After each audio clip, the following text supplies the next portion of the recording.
All right.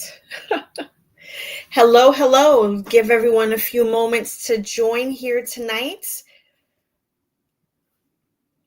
Just to make sure you're in the right place. Tonight, we are doing the halftime report for the Arizona market update. So I thank you for joining and just giving it one full minute for people to chime in and join here this evening.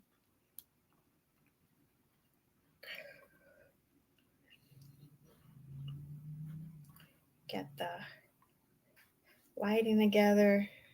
Duh.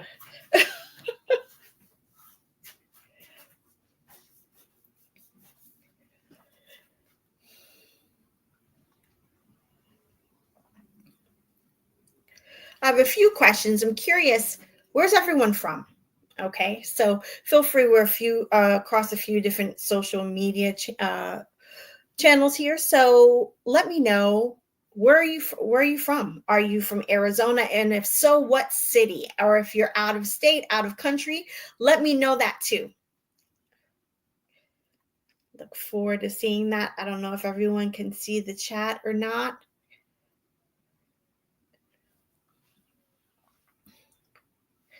Great, New York. All right, I hear things are pretty hot over there right now. I'm from that area back east, so I hear it's a little hot and muggy. 'Tis the season, right? Seattle. Okay, great. Haven't made it there yet, but it is on my list to visit. Places to visit. Sure, San Diego, absolutely. Glendale, love it, love it. Prescott, love it. Tucson, Phoenix, Mesa, Buckeye, Scottsdale,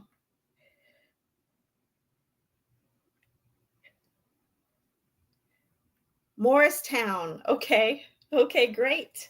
Great. Well, we've given a few moments. If you guys are driving, by all means, listen. Don't type anything in the chat. But for those who chose to participate, I do appreciate that. Thank you. Well, today is July 2nd, 2025. 4th of July weekend is around the corner. I just wanted to say hello and welcome. I am Natasha Tomlinson, Arizona realtor here in the greater Phoenix metro area. I've had the pleasure of helping buyers, sellers, downsizers, and investors navigate the Arizona real estate markets with clarity, confidence, and strategy. So whether you're relocating to Phoenix, you're downsizing, buying, or second, third home, or you just want to know what the heck is going on out there, you're in the right place tonight. All right. Tonight, the plan is to empower you with tools, knowledge, and to make confident decisions in 2025's unique real estate landscape. So let's dig into the must know insights, strategies, and solutions that make purchasing smarter possible. All right, possible today. Now, whether you're buying or selling, making smart moves. And the way to do that is to arm yourself with information. So don't forget, at any point during tonight's webinar, you can click in the link. When I get a moment, I'll be sure to put that in there for everyone. And schedule a free consultation with me. I promise not to leave you on there for hours on end, but just to understand what your real estate goals are and if I can be an assistance with either information or marketing assistance with helping you furthering that goal. Great. So let's talk about what is really happening in the greater Phoenix market, in the housing market in particular. Again, as of June 2025, inventory is declining ever so slightly. And that is pretty typical of this time of year. You may be out of town or heading out of town this weekend. Many people, they have other plans. They've had their home on the market and longer than maybe they would have liked. There's a lot of people traveling this time of year. We hit temperatures above 100 degrees. And going out to look at properties isn't their highest concern at the moment. Not everyone, but it isn't the start of peak selling season. It's traditionally to the end of our peak selling season. So right now, there's more opportunities for people in today's market. There's more homes to sell. Now, if you remember, I want you to think back a little bit to the pandemic. And I know no one likes that word. We all get a little, twitchy when we hear pandemic or COVID. But if you remember, when the dust started to settle and people started selling their homes, you would look out and you see your neighbor. You're like, what is that line forming out there over there? Like, are they giving away tacos? What is happening over there? And you realize that they have their house on the market. They didn't even have time to put the sign up. They have their house on the market, and there are about 20 people lining up to go see that house to purchase the home, because we had such low inventory. Our numbers around 5, 6, 7,000 for our population, the greater Phoenix areas are around 4.5 million. So that was extremely low for the number of homes that we had in the market at that time. And so people would flood to anything that looked halfway decent. And they would waive contingencies, waive the appraisal, waive the inspection, put down their earnest money, make it non-refundable. I mean, just all these sorts of things just to get the house. I need this house. I need this house now, was the feeling. And what people kept saying, man, where are the houses? Where are they? How could this possibly be it that I'm looking at today in this area, this big city, this 5th largest city? How is it possible that these are the only houses that are available? Well, people still had a bit of fear and they weren't sure what their goals were. And so they're like, I'm not ready to sell. And they stayed put. And now, a few years later, we're seeing inventory increase and buyers asked for the houses, and by gone it, here they are. Ask and it is given. Okay. The houses are here. There are homes for you to see, both resale and new home construction homes to look at. There are a number of incentives being offered in new home construction.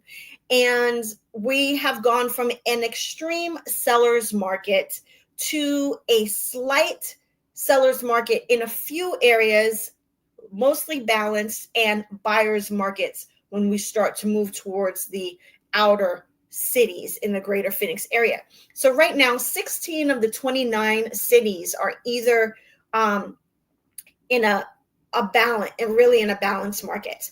The only ones that are a slight seller's market right now are Paradise Valley, Anthem, El Mirage, and Tolleson and Glendale. All right.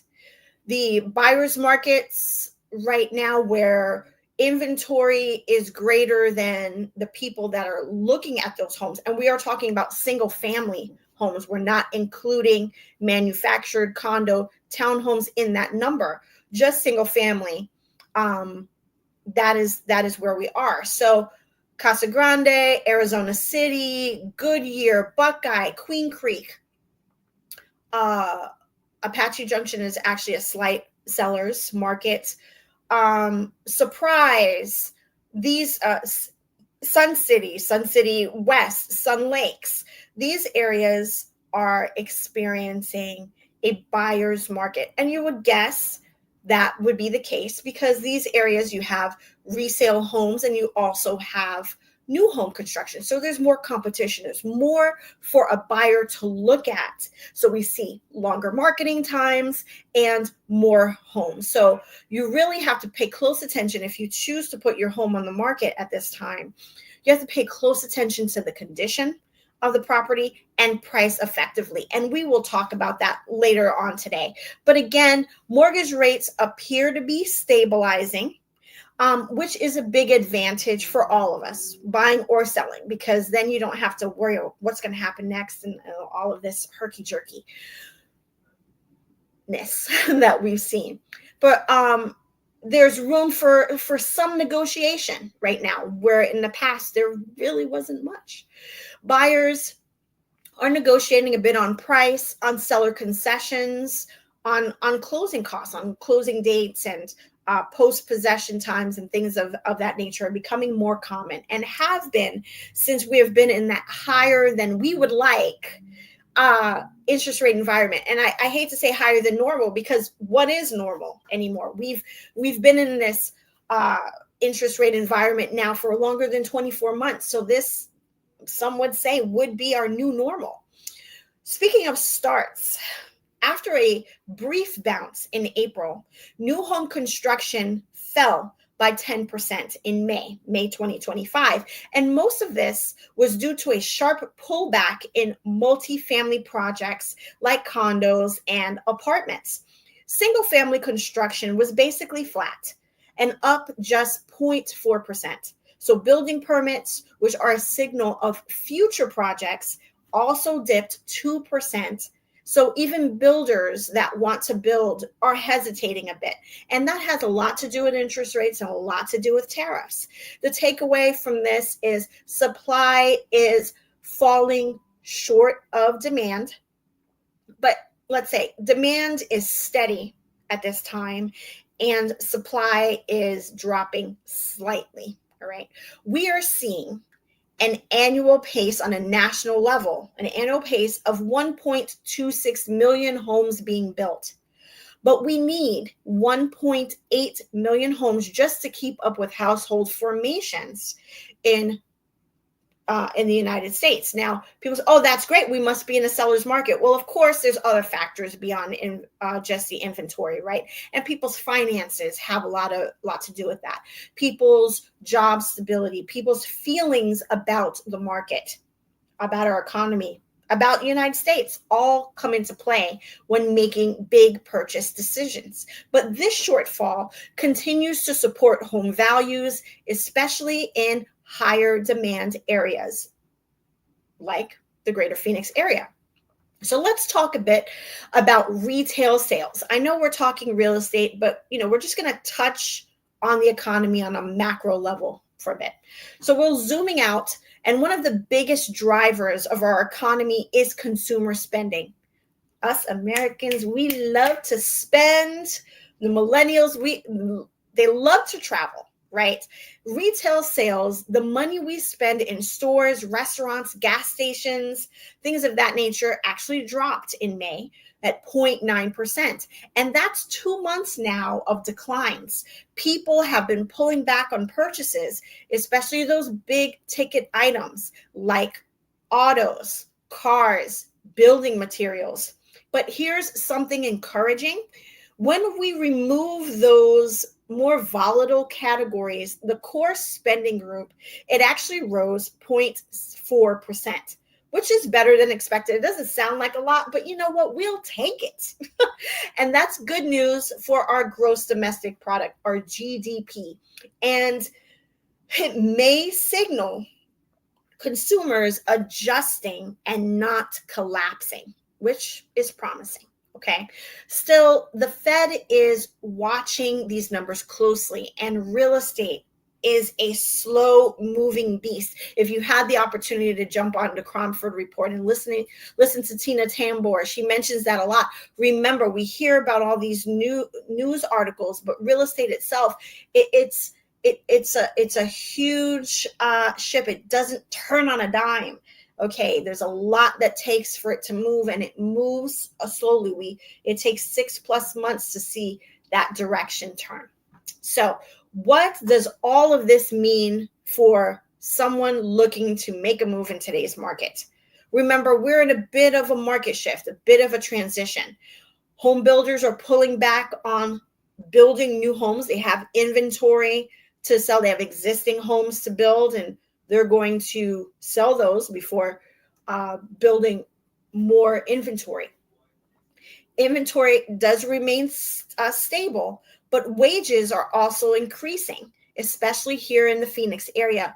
And inflation has cooled. Whew, love saying that. That's my water. That's helped bring affordability back within reach, even when mortgage rates are staying relatively high, at least when the average home buyer feels that they're relatively high. The bottom line in all this, if you're thinking about buying today, if you're thinking about making a move, that is exactly the kind of moment you need to watch closely.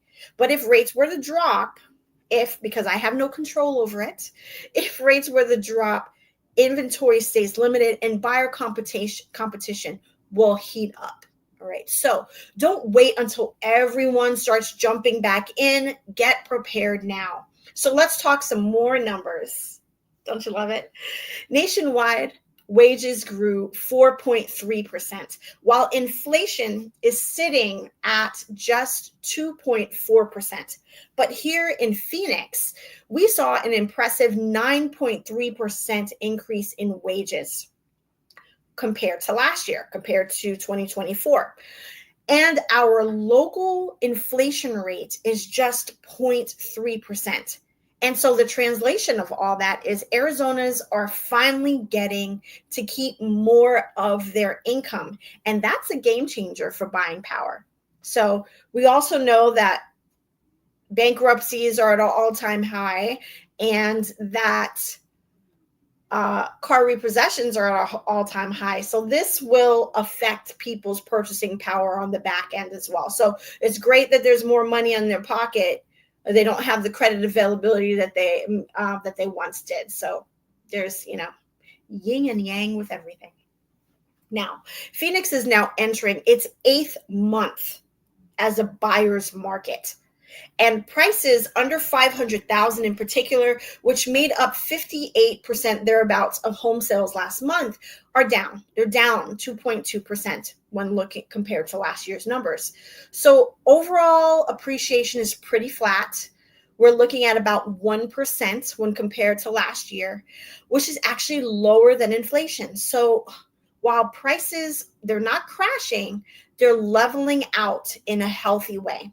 We did see a dip in May sales, and that's likely due to April's surprise tariffs, okay, which spooked people, all right? And we've had plenty of spooking this last 12 months, okay, between the election and tariff talk and interest rates and economy and all of these things, war and all these things. There's been plenty to get people spooked. But the good news here is that buyers appear to be returning. We are seeing purchase mortgage applications. We're seeing an uptick in that number. There has been a bit of an uptick in refinances as well. So that is a promising signal. So if you are in that luxury space, if you are looking to purchase a home above $1 million, pay attention. All right. May brought a surprise bounce. Cryptocurrencies and the stock market rebounded, and corporate profits were pretty strong, and international exchange rates normalized as well. So all this led to about a 30% increase in those $1 million+ contracts in recent weeks. And that's pretty rare for May, because usually when the temperatures reach above 100, people hightail it out of here. So at the same time, sellers, they're starting to pull back a little bit. New listings coming to the market, all the just listed are down 39%. And those weekly cancellations are up also, as well as expired listings. An expired listing is one who attempted to sell the property, and then after a certain period of time, that listing expired. It did not sell for the price and the condition that it was being marketed at. Sellers, they're not relisting right away. They're renting, they're pausing, they're taking a breath to see where things are and what they need to do, what they want to do, really assessing their goals. And if you're a seller today, especially in that luxury range, know that June is peak cancellation season, especially for luxury. And inventory is shrinking faster than buyer demand in that luxury space. So that means your luxury listing could stand out more now than in the fall rush. A lot of people tend to list again right before the holidays, say September, October, take it off the market temporarily if they don't get a contract during the holidays, and then relist the early part of the following year. Now, if you're considering buying, The summer may be a great window for you.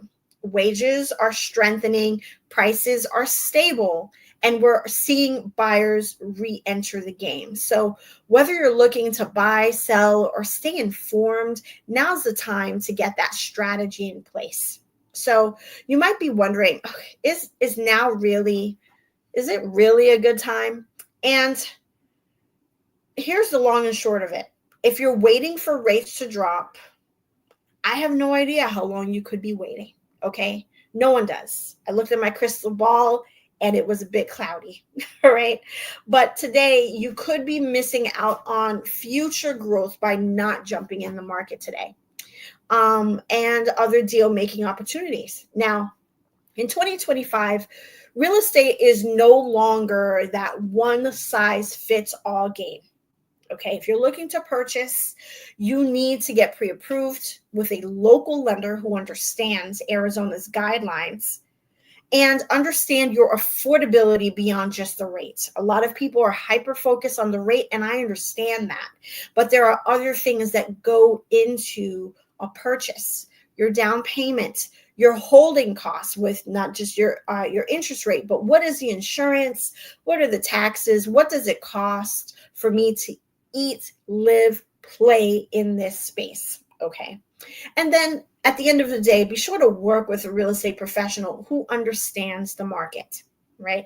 If you're selling and you get an offer that is less than what you anticipated, consider where this market is today and what appreciation rates are expected for the remaining part of this year. Consider your holding costs as well. Utilities, insurance, taxes, and all the rest, and whether the offer that you have in front of you is worth holding on to or waiting for the next one. So Phoenix is, and when I say Phoenix, I'm talking about the greater Phoenix metro area, is more than just sunshine. We are more than just sunshine and cacti. Okay. It is a rapidly growing metropolis with distinct neighborhoods offering different benefits for different lifestyles. So if you're commuting to work, you're commuting to one of the employment centers, then consider Gilbert, Ahwatukee, North Phoenix. All right. If you have chickadees, you have children in school, then some areas with great schools would be Chandler, Gilbert, Queen Creek, and the Desert Ridge area, Peoria as well if you're looking West Valley. If you're retiring, you're interested in the 55 plus communities, consider Sun City Grand, Trilogy, and Victory at Verrado. Now, let's not forget again about the essentials because budgets matter. Consider property taxes, and here in Arizona, they are low when compared to many other states.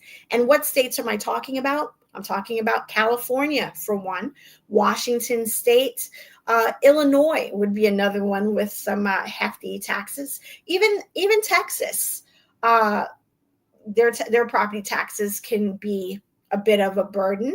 We're also talking about Massachusetts, New York, New Jersey, just to name a few. Arizona's property taxes are low compared to many areas. We do not have a state estate tax, which is why we attract many retirees. Also, remember that we do have jobs that are scheduled to come to the area. GTI Energy, for one, is bringing about 600 jobs to the Goodyear area. TSMC in Northwest Phoenix, up by the 303 and I-17, is really starting to change the landscape in that area. There are plans for more new home construction, more retail and commercial space, apartment complexes up that way as well, and other suppliers bringing more jobs to the area. If you are in the East Valley, you have the LG plant, you have Intel, and then down in Casa Grande, you have Lucid Motors and other suppliers that are moving to the area. Now, I have helped a number of out-of-state buyers relocate to Arizona and pretty seamlessly handle everything from the virtual tours to coordinating movers. So if you are considering moving out to the great state of Arizona, I look forward to chatting with you. If you're downsizing, and many are, you are certainly not alone. All right. Many people are looking to simplify their lives as much as possible.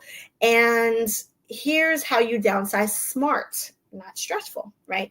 Consider selling your current home strategically and provide that valuation, staging, marketing, and then buy your next home with the lifestyle you want. That low maintenance yard, the single level, no interior steps, closer to healthcare, maybe no homeowners association, closer to medical care and relocation. Consider a bridge loan to help facilitate this move. Sale and leasebacks may be of something of interest to you, or extended closings to help you transition smoothly. At the end of the day, if you are seriously contemplating making a move in the next 3 to 6 months, I welcome you to schedule a strategy call with me to assess your goals, your timing, and financing.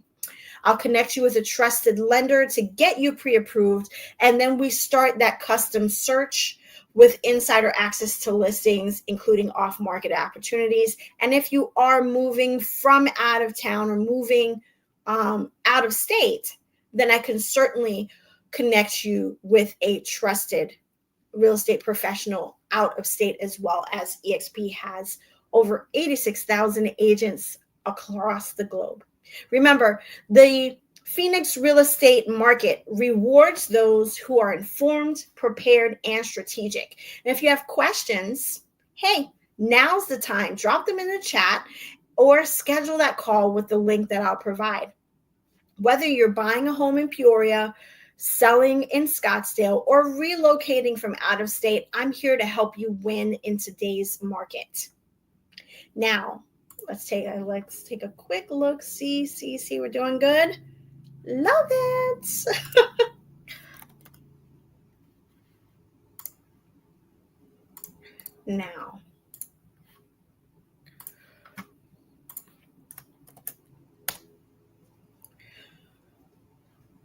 Now, without further ado, let's see if any questions have popped up.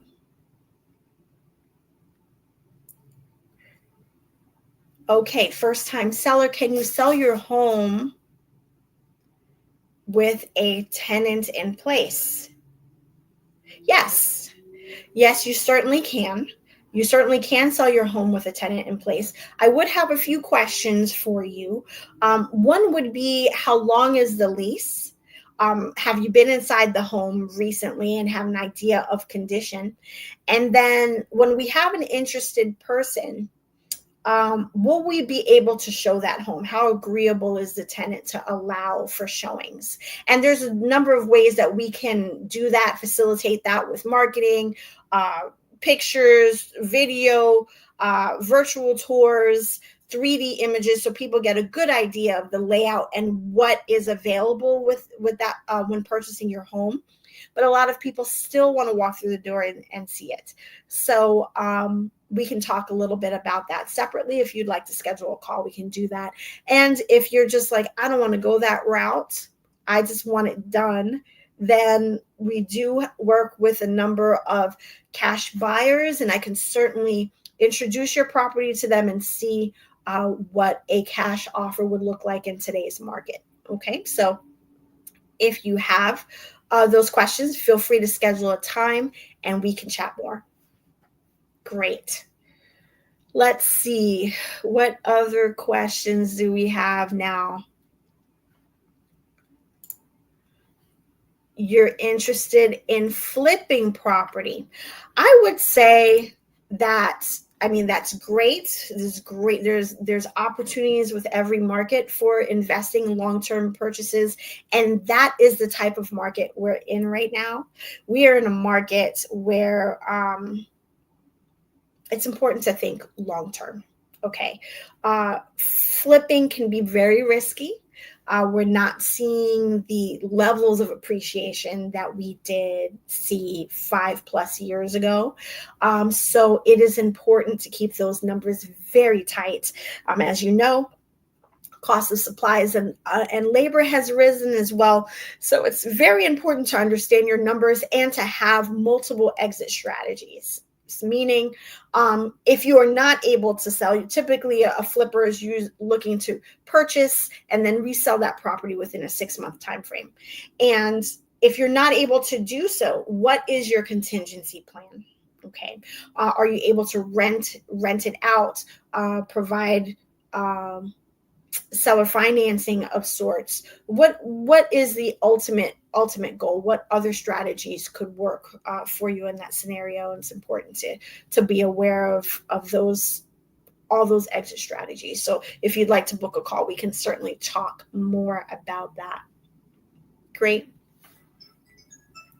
Up. Wonderful. Well, yes, that was my phone ringing. I've been popular today. So forgot to turn that ringer off. So let's see. Any other questions? Let's see. Oh, all right. We see here on Insta. Okay. Yes. If I'm behind on your mortgage, can I still sell my home? Now, that I would say it depends. And I hate to be so vague, but we're just throwing out, questions here. And remember, everybody's scenario is very different. And I thank you for asking that question. So it is possible, yes, to sell your home if you are behind on your mortgage. Okay. The question is, do you have equity or not? Meaning equity is that difference between what you owe on your home and where today's market value is. So people who have purchased and very recently tend to not have a lot of equity. So that would be an important question. And then that would depend on how we sell your home. If you don't have a lot of equity, then we would have to have other conversations about short sales and what that looks like, the pluses and minuses of that. If you do have equity, then it is certainly possible we could sell it just like we would any other home. So again, it is important to schedule that one-on-one, 15, 20 minutes to discuss where you're at, run the numbers on your particular property, and see whether you're in a equity position or negative equity position. So there you have it. Great. Any other questions out there? Don't be shy. Oh, wonderful. Well, peeps, I thank you very much for joining me here tonight. I understand your time is valuable, so I appreciate you spending a little bit of that time with me. Anyway, 4th of July is around the corner, and I hope you out there and you have some fun. Certainly be safe. Always designate a driver. If you have pets, then wash your pets in this heat. And if you're in Arizona, stay hydrated. Anyway, we do these every week. I do more of a buyer-focused webinar on Tuesday and then a seller-focused on Wednesday. Anyway, I hope to see you again in the future. If you're interested in joining my weekly newsletter or webinars, feel free to forward your contact information as well. All right. Ta-ta for now. Have a good evening.